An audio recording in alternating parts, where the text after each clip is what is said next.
3월 24일 금요일입니다.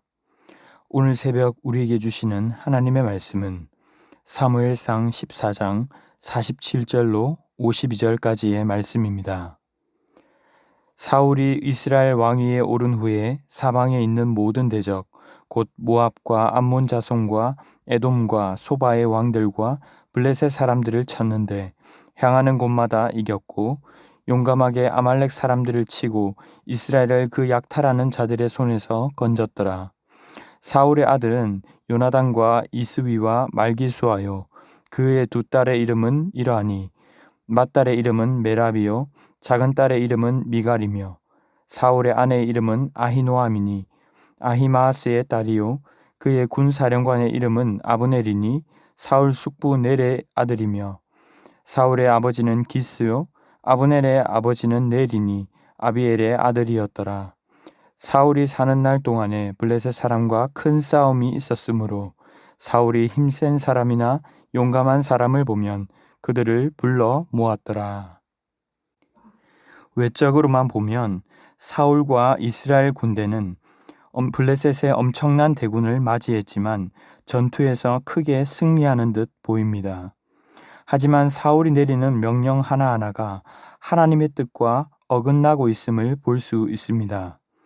잘못된 금식 명령과 서원으로 인해 오히려 요나단이 걸리게 되고 굶주린 군사들은 탈취한 가축들을 핏째 먹게 되면서 오히려 율법을 어기게 되는 것을 살펴보았습니다.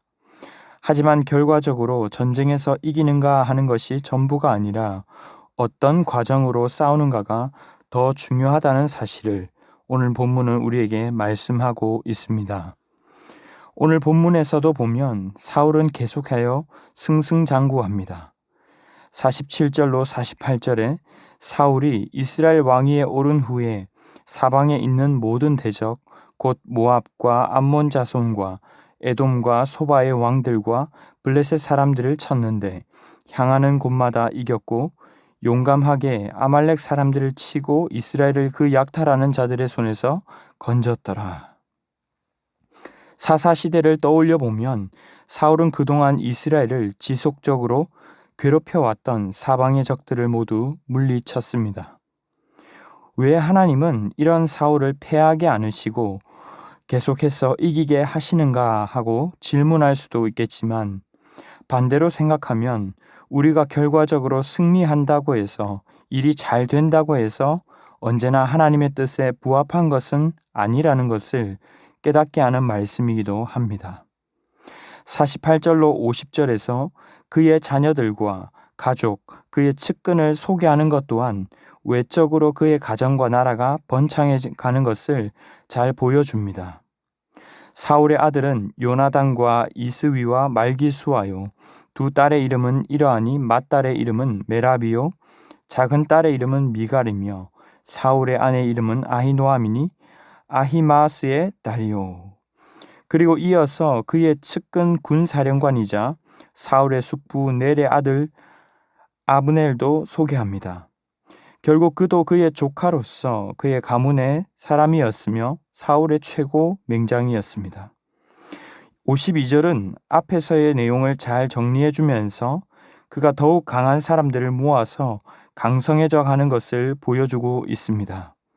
사울이 사는 날 동안에 블레셋 사람과 큰 싸움이 있었으므로 사울이 힘센 사람이나 용감한 사람을 보면 그들을 불러 모았더라. 하지만 반면에 다윗에게 모였던 사람들을 살펴보면 사무엘상 22장 2절에서 환난 당한 자와 모든 빚진 자와 그리고 마음이 원통한 자가 다 그에게로 모였다라고 말씀하고 있습니다. 우리가 외적으로만 보면 사울은 매우 형통한 사람처럼 보입니다.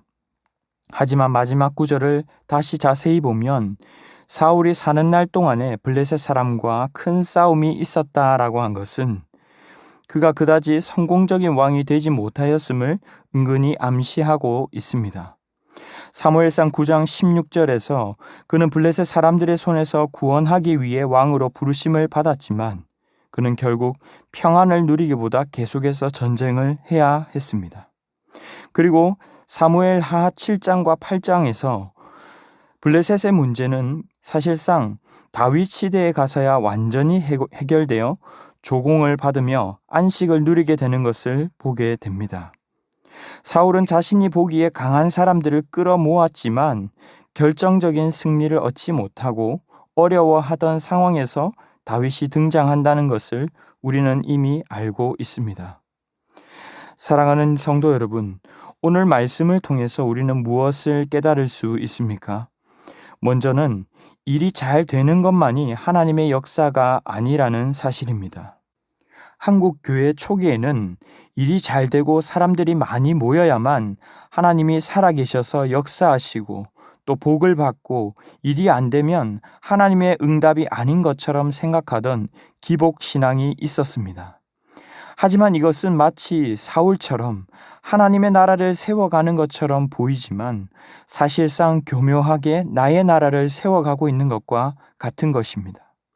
그러므로 우리가 어떤 일을 하거나 함께 교제할 때에도 무조건 나와 맞는 사람, 내게 유익할 것 같은 사람만 찾는 것이 아니라 원통하고 힘들고 어려움 가운데서 정말 우리를 필요로 하는 분들에게 찾아가는 자들이 되어야 할 것입니다. 성경의 수많은 하나님의 사람들이 태평성대를 누리기보다 광야 생활과 전쟁과 포로 생활, 또 강제 통치까지 어려움을 겪는 중에 또 어려움 가운데 연약하고 부족한 자들에게 하나님께서 순간순간 역사하셨다는 사실을 기억하시기 바랍니다. 그러므로 내 삶의 미래와 안전을 위해서 하나님을 도구로 찾는 것이 아니라 하나님이 왕 되시고 다스리시는 나라를 세워가는 하나님 나라 백성이 되시기를 바랍니다. 그렇다면 두 번째로 우리는 그 과정 또한 선한 방법으로 이루어 가야 할 것입니다. 내가 열심히 하고 키워서 나의 나라를 세워가는 것이 아니라 하나님이 보시기에 어떠한가, 하나님이 기뻐하시는가를 물어야 할 것입니다. 간혹 주의 일을 한다고 하면서도 부정한 방법과 수단 그리고 물질로 하려고 하는 경우를 우리는 종종 보게 됩니다. 우리 교회의 재정 원칙 중 하나가 깨끗한 물질을 사용하자는 것입니다. 결과적으로 얼마나 많이, 얼마나 큰 일을 했는가 보다 어쩌면 그 일을 하기 전부터 그 마음이 얼마나 순전했는가, 나를 드러내기보다 주님을 드러내고 정말 주님의 뜻을 이루기 위해 섬겼는가 하는 것이 더 중요한 것입니다. 우리가 인간적으로 아무리 철저하고 완벽하게 준비했다고 할지라도 하나님의 뜻을 중심에 두고 있지 않다면 결국 알맹이 없는 껍데기뿐인 신앙이 될 것입니다. 날마다 주의 말씀을 통해 주의 뜻을 분별하게 해달라고, 나의 욕망과 찌꺼기가 묻어있고 숨어있는 것들이 다 드러나고 태워지기를 구하는 귀한 성도들이 되시기를 바랍니다. 말씀을 맺겠습니다. 우리는 주님의 뜻을 구하며 전적으로 위탁하고 있습니까? 사람들은 왕을 달라고 구했지만 사실은 참 왕이신 하나님이 이미 계심에도 불구하고 사실은 내가 왕이 되고자 하였던 것이었습니다. 사실 저 또한 말씀을 준비하며 솔직히 그렇지 못한 부분들, 나의 계산과 생각들, 하나님과 다른 사람들을 위하는 것처럼 보이지만 사실은 나를 위한 욕심도 뒤엉켜 있는 부분들을 살펴보게 되었습니다. 뭔가 더 있어야 할 것 같고 더 좋은 것들은 끌어모아야 강해지고 승리할 수 있을 것 같은 유혹에 우리는 자주 빠지고는 합니다.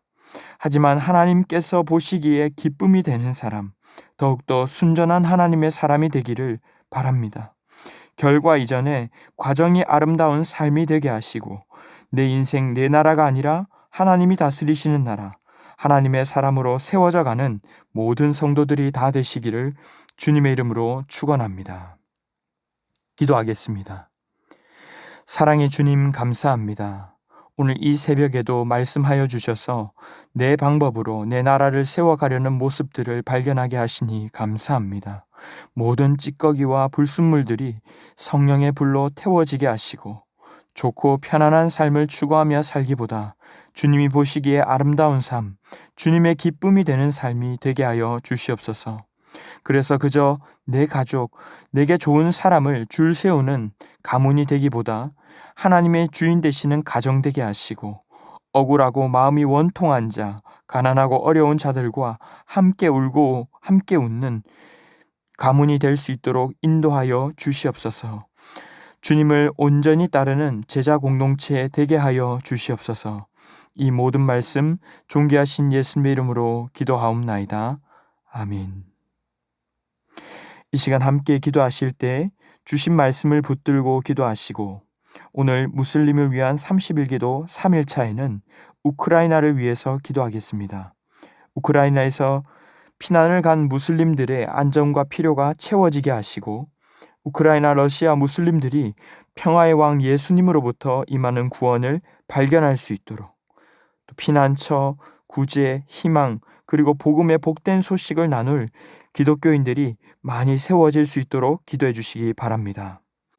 또한 주간 기도 제목에 따라 모든 소그룹 모임을 위해서 다락방과 전도의 여러 모임들마다 예수 안에 사랑 많은 한 가족과 같은 은혜 나누게 하시고, 소외되는 사람 한 사람도 없도록 모든 소그룹 순장님들과 장로님들을 위해서도 기도해 주시기 바랍니다. 오늘 저녁부터 있을 말씀 사경회에도 큰 은혜 부어달라고 말씀 증거하시는 박원희 목사님의 영육 강건함과 성령 충만함을 위해서도 합심 제목과 개인적인 제목으로 기도하도록 하겠습니다. 함께 기도하겠습니다.